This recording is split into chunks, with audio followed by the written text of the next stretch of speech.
నీరీస్ imperial ఛానల్కి స్వాగతం. అందరికీ నమస్కారం. ఈరోజు లలితా సహస్రనామాలు మనోపరివర్తనలు కార్యక్రమంలో భాగంగా 149వ శ్లోకంలోని నామాలని చెప్పుకోబోతున్నాం. ఆ నామాలకి అర్థాలు, అంతరార్థాలు, అలాగే మనిషి యొక్క మానసిక పరిస్థితిలో ఎటువంటి మార్పులు తీసుకొస్తాయి, మనోపరివర్తనలు ఎలా జరుగుతాయి అనేది చెప్పుకుంటున్నాం. అందులో భాగంగా ఇప్పటి వరకు జరిగిన అన్ని వీడియోలు వినండి. ఏ నామం ఎటువంటి మార్పును తీసుకొస్తుంది, ఎటువంటి ఫలితాన్ని ఇస్తుంది అన్నీ స్పష్టంగా చెప్పుకున్నాము. విని మీలో జరిగిన మార్పులను ఖచ్చితంగా ఇక్కడ కామెంట్ రూపంలో షేర్ చేసుకోండి. మరింత మంది అమ్మవారి అనుగ్రహం పొందేలా చేయండి. ఈరోజు ఈ 149వ శ్లోకంలోని వీరారాధ్య అనే నామంతో మొదలు పెడదాం. ముందుగా శ్లోకం మొత్తం చెప్పేసుకుందాం. వీరారాధ్య విరాడ్రూప విరజ విశ్వతోముఖి ప్రత్యగ్రూప పరాకాశ ప్రాణద ప్రాణరూపిణి. ఇందులో వీరారాధ్య అంటే వీరుల చేత ఆరాధింపబడేది అని. ఇక్కడ మన సాధారణ అర్థం ఏంటంటే వీరులు అంటే ధైర్య సాహసాలు ప్రదర్శించేవారని, బుద్ధి బలము, మేధో బలము, శారీరక బలం ఉన్నవారిని వీరులు అంటాము. అది కాకుండా ఇంకో అంతరార్థం ఏముంది అంటే మానవులను పరిపాలించే వారిని వీరులు అంటారట. అంటే ఇంద్రుడు మొదలైన దేవతలు ఉంటారు కదా, వీరందరూ అమ్మవారి అదుపాజ్ఞల్లో పనిచేస్తూ ఉంటారు. వారిని వీరులు అంటారట. వారి చేత ఆరాధింపబడేది కాబట్టి వీరారాధ్య అని అన్నారు. అలాగే శ్రీ విద్యా ఉపాసకులలో శ్రేష్ఠులను కూడా వీరులు అంటారట. ఈ విధంగా ఈ నామానికి పలు అర్థాలున్నాయి. ఈ నామ ప్రత్యేకత, ప్రభావాలు ఏంటో చూద్దాం. మనము విజయాలను సాధించిన వారిని, వీరులను ఆదర్శంగా తీసుకునే మనస్తత్వం ఏర్పడుతుంది. దీనివల్ల మనలో కూడా ఒక మంచి సమర్థత అనేది ఏర్పడుతుంది. అంటే ఉదాహరణకు చెప్పాలంటే మన భారత సైనికులు ఉంటారు కదా, వారిని ఎంతోమంది ఆదర్శంగా తీసుకుంటూ ఉంటారు, వారిని ఆరాధిస్తూ ఉంటారు. ఆ సైనికులను ఆరాధించే వారిలో ఒక రకమైన వీరత్వం అనేది ఉంటుంది. ఆ సైనికులను హీరోలుగా, నాయకులుగా భావిస్తూ దేశంలో అంటే తమ చుట్టూ సమాజంలో ఉన్న దుర్మార్గాన్ని ఎదుర్కొంటూ ఉంటారు. అటువంటి ఒక ధైర్య సాహసాలు అనేవి కూడా మనలో ఏర్పడతాయి. తర్వాతి నామం విరాట్ రూప. ఇది విరాట్ రూప అని పలకాలి. విరాట్ రూపం అంటే ఈ ప్రపంచం, ఈ విశ్వం అంతా, ఈ ఎక్కడి నుంచి అంటే ఊర్ధ్వలోకాల నుంచి పాతాళ లోకం వరకు విస్తరించి ఉన్న ఈ మొత్తం విశ్వాన్ని ఒక పెద్ద రూపంగా ఊహిస్తే ఆ రూపమే విరాట్ రూపం అవుతుందట. అంటే ఈ విశ్వాల యొక్క సమిష్టి రూపం అన్నమాట. ఈ నామ ప్రభావం చూసేద్దాం. ఇందాక చెప్పుకున్నట్టుగా మనము వీరులను ఆరాధిస్తాము, అభిమానిస్తాము. వారి ధైర్య సాహస పరాక్రమాలని మనం కూడా అందిపుచ్చుకుంటాము. అలా ఆ వీరత్వానికి, ధైర్యానికి కేవలం ప్రదర్శించడమే కాకుండా నిజాయితీకి, వీటికి మొదలైన వాటన్నిటికీ కూడా ప్రతిరూపంగా నిలుస్తాము మనము. అంటే ఒక నకిలీలాగా, ఒక రిప్లికా లాగా కాకుండా మనలో కూడా ఒక సహజమైన వీర గుణము, వీరత్వము, వీర రసం అనేది ఏర్పడుతుంది. తర్వాత నామం విరజ అంటే రజస్సుకు అతీతంగా ఉండున్నది అని. రజస్సు అంటే అణువులు, పరమాణువులు ఇవన్నీ ఉంటాయి కదా, అంటే ఒక పదార్థంలోని పూర్వరూపం అన్నమాట. అంటే ఉదాహరణకు చెప్పాలంటే ఏదైనా ఒక బొమ్మను తయారు చేయాలంటే, దానికి ఒక మట్టి బొమ్మ తయారు చేయాలనుకోండి, దానికి మట్టి ఎలా ఉంటుంది, అందులో ఎన్ని అణువులు ఉంటాయి, ఒక సులభమైన తేలికైన వస్తువులాగా ఉంటుంది కదా మట్టి, అందులో ఎన్నో అణువులు ఉంటాయి, పరమాణువులు ఉంటాయి. అటువంటి రజస్సు కలిగిన రూపము అని అర్థం అనమాట. అంటే రజస్సు కలిగిన అని కాదు, ఆ రజస్సుతో తయారైన ఈ సృష్టి రూపము అని అర్థం. ఇంకో అర్థం ఏంటంటే ఇటువంటి రజస్సులకు అతీతమైనది అని కూడా చెప్పుకోవచ్చు. అంటే మనం వ్యక్త స్వరూపిణి అంటాం కదా, అంటే వ్యక్తమవుతున్నట్టు అవ్యక్తంగా ఉన్నట్టు ఇట్లా చెప్పుకుంటాం కదా, ఆ విధంగా రజస్సు లేనిది, రజస్సులకు అతీతమైనది అని చెప్పుకోవాలి. ఈ నామ ప్రభావం ఏంటంటే మనం ఏదైనా ఒక పనిని, ఒక కార్యక్రమాన్ని సాధించడానికి మనలో సంకల్పం చేసుకున్నాము, లేదా ఎవరికైనా పని చేసి పెట్టడానికి మాట ఇచ్చామనుకోండి, ఆ పనిలో మన వ్యక్తిగతమైన అభిప్రాయాలనే ఎక్కువ జోడించడము ఇలాంటివి లేకుండా చక్కగా నియమంగా పనిచేసి, అంకిత భావంతో పనిచేసి సమర్పించగలము. అంటే ఉదాహరణకు చెప్పాలంటే మన సాధారణ పరిభాషలోనే చెప్పుకుంటే ఒక టైలర్ ఉన్నారనుకోండి, మరీ ముఖ్యంగా లేడీస్ టైలర్స్ విషయంలో, అంటే ఇవి నాకు ఎదురైన విషయాలు కూడా కాబట్టి నేను చెప్పగలుగుతున్నా. మనం ఏదైనా ఒకటి బట్ట ఇచ్చి కుట్టమని చెప్పామనుకోండి, చక్కగా దానికి మోడల్ కూడా ఇచ్చి ఉన్నామనుకోండి, యాజ్ ఇట్ ఈజ్ కుట్టి ఇవ్వరు. మళ్ళీ వాళ్ళకు సొంతమైన ఏదో ఒక అభిప్రాయాన్ని దాన్ని జోడించి కుట్టి ఇస్తారు. మనము ఒకవేళ అడిగామనుకోండి, ఇదేంటి ఇది నేను చెప్పలేదు కదా, ఇలా చేశారేంటి అంటే, మీకు ఇది బాగుంటుందని నేను అనుకున్నాను అంటే వాళ్ళ అభిప్రాయాన్ని మన మీదకి జోడిస్తారనమాట. ఈ లక్షణం అనేది ఓ రకంగా ఇతరులను ఇబ్బంది పెట్టినట్టే. కాబట్టి అటువంటి లక్షణాలు మనలోంచి పోగొట్టుకోవచ్చు. అంటే ఒక పని ఒప్పుకున్న తర్వాత ఎదుటివారు ఏ రకంగా ఆశిస్తారో, ఏ రకంగా ఆదేశించారో ఆ విధంగానే పని చేసి పెట్టాలి. మన వ్యక్తిగతమైన కోరికల్ని, వ్యక్తిగతమైన బలహీనతల్ని అందులోకి చొరబడనీయకూడదు. అటువంటి ఒక మంచి లక్షణం ఏర్పడుతుంది. తర్వాతి నామం విశ్వతోముఖి. ఈ నామానికి అర్థం ఏంటంటే విశ్వతః ముఖి అంటే విశ్వమునందు అన్ని వైపులకు ముఖములు కలది అని. అంటే ఈ ప్రపంచంలో ఎటు చూసినా అమ్మవారి ముఖాలే కనబడుతుంటాయి అన్నమాట. అంటే ఆ విధంగా అందరికీ కనపడవు. ఎవరైతే ఉపాసకులు ఉంటారో, చక్కగా సాధన చేస్తూ అమ్మవారిని అన్ని చోట్ల దర్శించుకోగలిగే స్థాయి వచ్చిన వారికి మాత్రమే ఈ విధంగా ఈ అనుభూతిని కలుగుతుందన్నమాట. ఎప్పుడైతే మనము అమ్మవారిని విశ్వరూపంగా ధ్యానిస్తామో అప్పుడు అన్ని చోట్ల అమ్మవారు ఉన్నట్లుగా మనకు ఒక దర్శనానుభూతి కలుగుతుందన్నమాట. ఈ నామ ప్రభావం ఏంటంటే, మనం ఏదైనా ఒక విషయాన్ని పరిశీలిస్తున్నప్పుడు ఆ పరిశీలన దృష్టి ఒక కోణం వైపే కాకుండా అన్ని కోణాల్లోనూ ఆలోచించగలిగే సామర్థ్యం ఏర్పడుతుంది. తర్వాత నామం ప్రత్యక్ రూప. ఈ నామాన్ని ఎలా పలకాలంటే ప్రత్యక్ ప్లస్ రూప.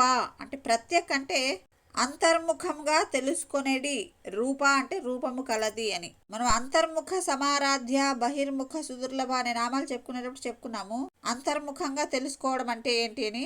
అంటే మానవులకు సహజంగా ఏంటంటే ముందు బహిర్ముఖంగా భగవంతుని తెలుసుకుంటారు. అంటే భగవంతుణ్ణి మూర్తి రూపంలో ధ్యానించడము, పూజలు చేయడము మొదలైనవి చేస్తుంటారు. తర్వాత సాధనలో భాగంగా భగవతత్వాన్ని తెలుసుకుంటూ అమూర్తమైన భగవతత్వాన్ని తెలుసుకుంటారు. ఇక అప్పుడు విగ్రహారాధనలు, బాహ్యాడంబరాలు ఇవన్నీ కాకుండా అంతర్ముఖులై మనసులోనే, హృదయంలోనే భగవంతుని చూసుకోగలరు. ఇటువంటి అంతర్ముఖంగా తెలుసుకునే రూపము అని.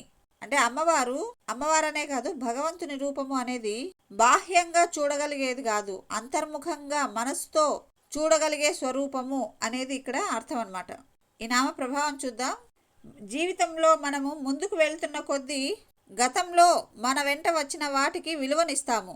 అంటే ఇంకా చక్కగా స్ట్రైట్గా చెప్పాలంటే ఏరు దాటాక తెప్ప తగిలేయడం లాంటి లక్షణాలు లేకుండా మనం ఒక ఉన్నత స్థాయికి చేరుకున్న తర్వాత మనకు తోడ్పడిన అన్ని విషయాలని గుర్తుపెట్టుకొని అన్నింటినీ గౌరవించే మనస్తత్వం ఏర్పడుతుంది. అంటే మనల్ని ముందుకు నడిపించిన ఎన్నో అంశాలు, పరిస్థితులు, మనుషులు ఇవన్నీ కూడా ఎప్పటికీ గౌరవించాలి అనే ఒక వివేకం మనలో కలుగుతుంది. తర్వాత నామం పరాకాశ.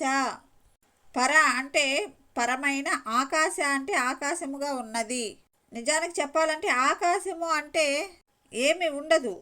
మనం పంచభూతాల్లో అగ్నిని, వాయువుని, జలమును, భూమిని వీటిని చూడగలము. కానీ ఆకాశము అంటే అది చాలా సూక్ష్మాతి సూక్ష్మమైనది. దానికంటే సూక్ష్మమైనది ఇంకొకటి ఉండదు. ఒకవేళ ఏదైనా ఉంది అంటే అది మనసట. ఆకాశము అంటే ఏమీ లేకపోయినా అందులో అన్నీ ఉంటాయి.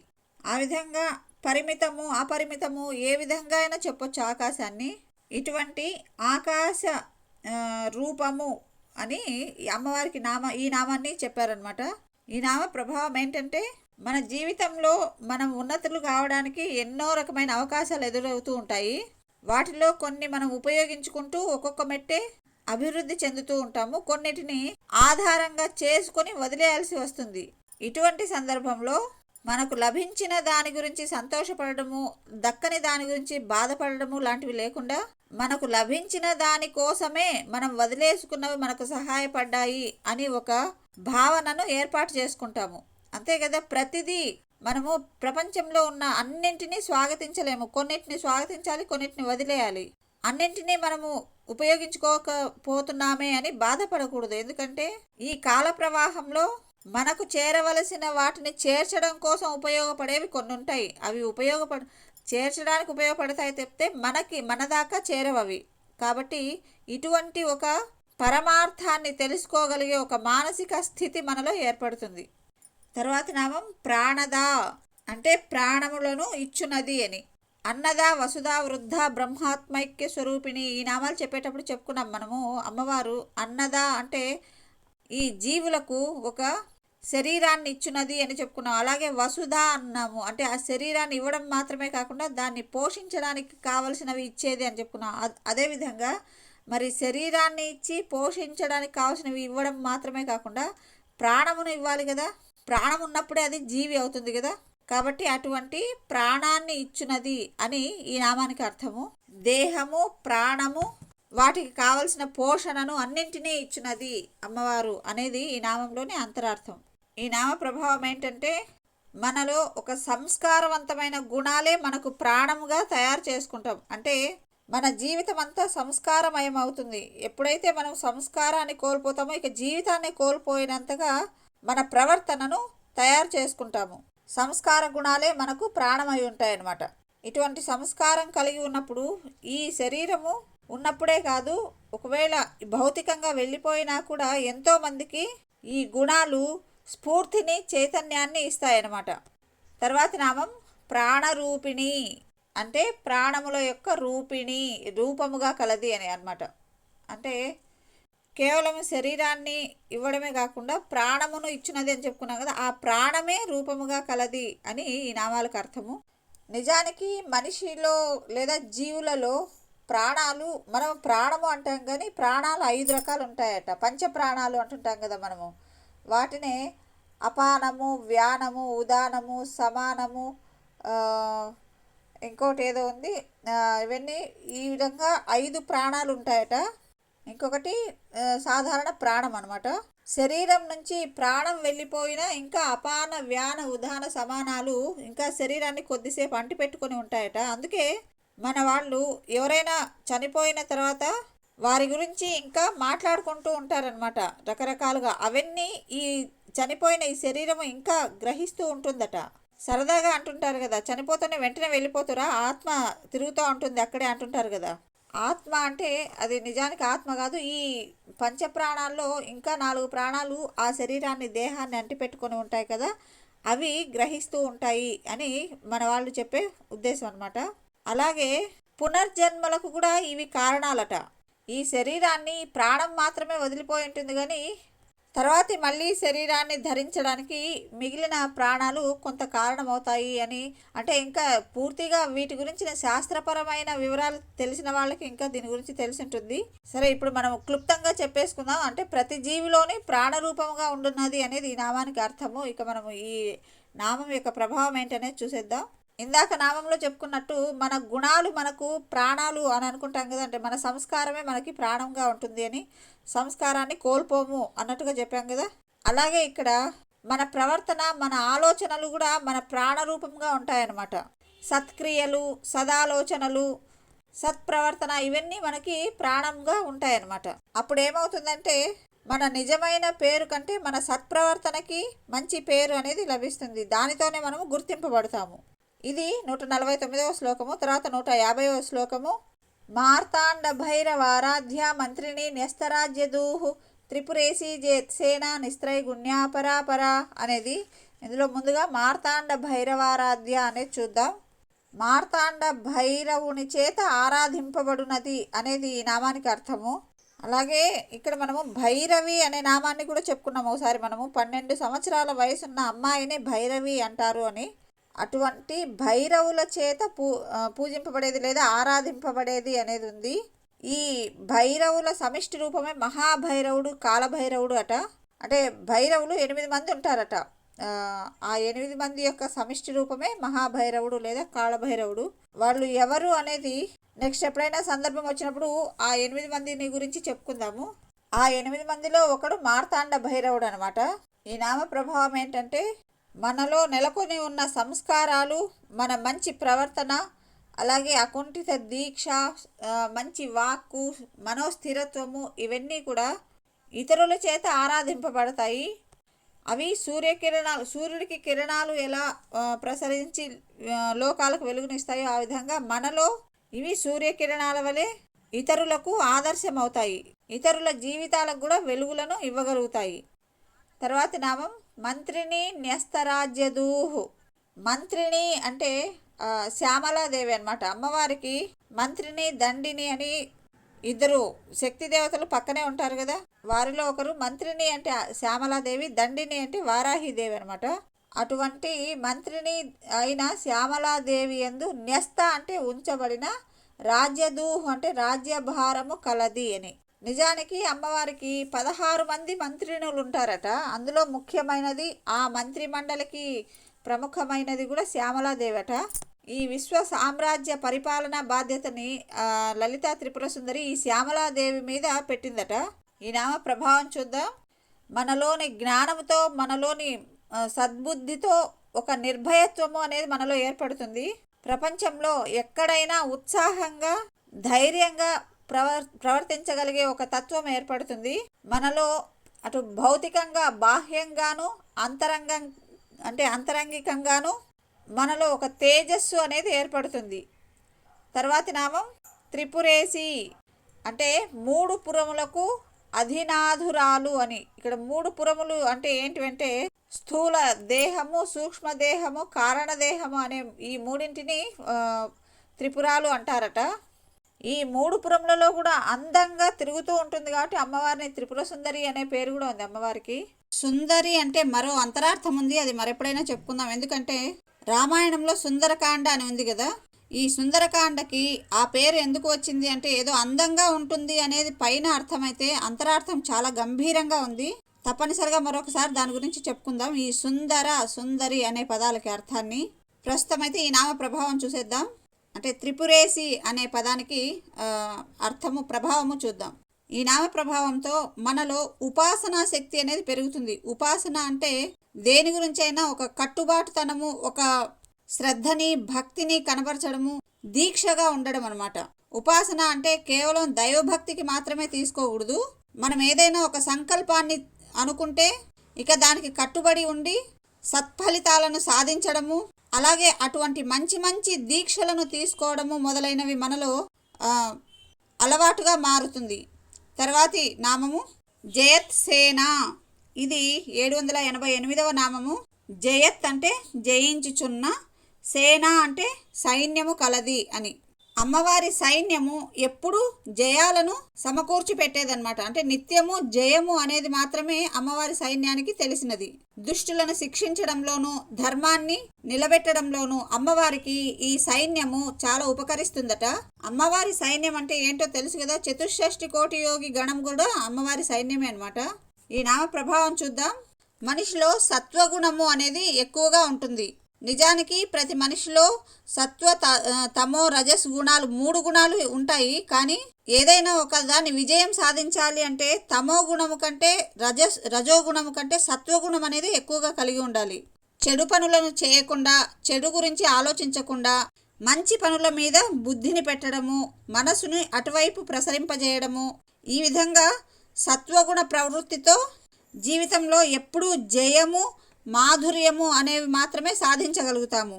సత్వగుణ సంపన్నులకు సాధ్యమైనంత వరకు ఓటమి అనేది, దుఃఖము అనేవి ఉండవు. ఎందుకంటే వాళ్ళు సమస్యలను జ్ఞానపరమైన భావాలతో పరిష్కరించుకుంటారు. కాబట్టి ఎప్పటికీ జయమే ఉంటుంది వారికి. మనం కూడా ఈ సత్వగుణమును, జ్ఞానమును, మంచి పనుల మీద శ్రద్ధను పెట్టడము, మంచి ప్రవృత్తిని కలిగి ఉండడం, ఇవన్నీ కూడా సైన్యముగా కలిగి ఉండి మన కార్యక్రమాలకు విజయాన్ని చేకూర్చి పెట్టేవిగా ఉంటాయి, సైన్యంగా ఉంటాయి అన్నమాట. తర్వాతి నామం నిస్త్రైగుణ్య. ఈ నామానికి అర్థం ఏంటంటే నిస్త్రైగుణ్య అంటే త్రిగుణరహితమైనది లేదా త్రిగుణములు అంటనిది అని అర్థం అన్నమాట. త్రిగుణాలకు అతీతమైనది అని. నిజానికి త్రిగుణాలు ఆమెనే, త్రిగుణాత్మిక అని చెప్పుకుంటాం కదా, కానీ త్రిగుణాలకు అతీతమైనది ఆమె, త్రిగుణాలు ఆమె అనమాట. ఇక్కడ ఈ నామంలో త్రిగుణములు అంటనిది అని చెప్పుకోవాలి.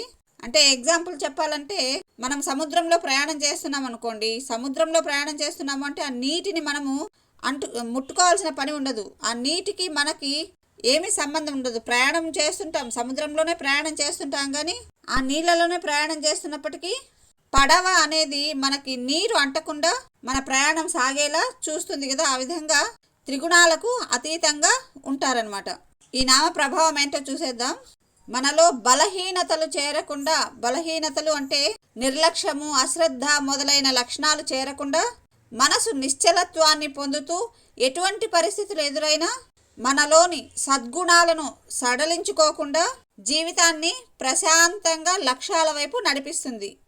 తర్వాతి నామం పరాపరా.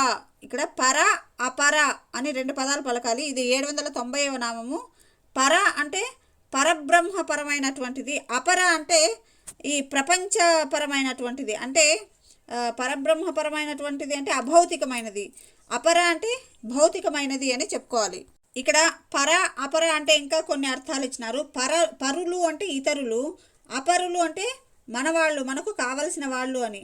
అలాగే పరులు అంటే శత్రువులు, అపరులు అంటే శత్రువులు కానివారు అని కూడా అర్థం ఉందట. అంతరార్థంగా తీసుకుంటే పరా అంటే వాక్కులకు మూలమైనది అని, అపర అంటే రకరకాల స్థితులలో ఏర్పడే వాక్కులు అని అర్థం అన్నమాట. ఈ నామ ప్రభావంతో మనలోని అంతఃశక్తి బాహ్య శక్తిని సమన్వయపరచుకోగలమన్నమాట. అంటే మన మేధో శక్తిని, శారీరక శక్తిని అంచనా వేసుకుంటూ అటు భౌతికమైన జీవితంలో ప్రశాంతమైన జీవితాన్ని గడపడము, అలాగే ఆధ్యాత్మిక జీవితంలో ఈ భగవంతుని సృష్టి, ఈ విశ్వాలు మొదలైన వాటి పట్ల అవగాహనను పెంచుకుంటూ ఉండడము మొదలైన అన్ని విషయాలను సమన్వయపరచుకోగలిగే శక్తి కలుగుతుంది. అంటే మనిషి కేవలం ఈ భౌతిక ప్రపంచం మీదే శ్రద్ధాశక్తులు చూపడం కాకుండా, అలా అని వీటికి విభిన్నంగా ఎప్పుడూ ఆధ్యాత్మికత, భగవంతుడు అలా అని ఒక ప్రత్యేకమైన మానసిక ధోరణిలో ఉండడం కాకుండా, ఇటు భౌతిక ప్రపంచాన్ని అటు ఆధ్యాత్మిక ప్రపంచాన్ని రెండిటిని సమన్వయం చేసుకుంటూ జీవితాన్ని ప్రశాంతంగా గడపగలిగే ఒక శక్తి అనేది ఏర్పడుతుంది. ఇవి ఈరోజు మనం చెప్పుకున్న లలితా సహస్రనామాలు, మనోపరివర్తనలు. అన్నీ విన్నందుకు ధన్యవాదములు. నచ్చింటే తప్పకుండా లైక్ చేయండి. Thank you. Have a nice day. మరిన్ని నామాలు మరొక వీడియోలో చెప్పుకుందాం. ఇప్పటి వరకు చెప్పుకున్నవన్నీ కూడా వినాల్సిందిగా మనవి చేస్తూ సెలవు.